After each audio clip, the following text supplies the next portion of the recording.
නිවීම ප්‍රත්‍යක්ෂ කරගන්න තැනක් පෙන්වන්න ඕන. නිවීම ප්‍රත්‍යක්ෂ කරගන්න තැනක් පෙන්වන්න ඕන. ඒක තැන් තැන් වලට වෙනස් වෙන්න ඕන. තැන් තැන් වලට වෙනස් වෙන්න ඕන.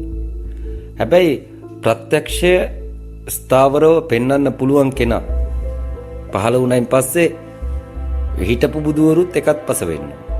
හිටපු බුදුවරු පවා එකත් පස වෙන්න ඕනේ. එයයි ගැතේ පමණක් ඒ සරල රේඛාව තියෙන බව දැනගන්න.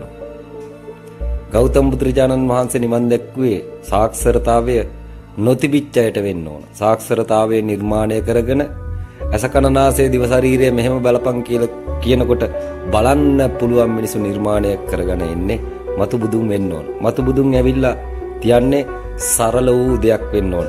ඒක 180 වෙන්න ඕන. උඹ කියන ධර්ම වලින් නිවන් දකින්න බැරි වෙන්න ඕන.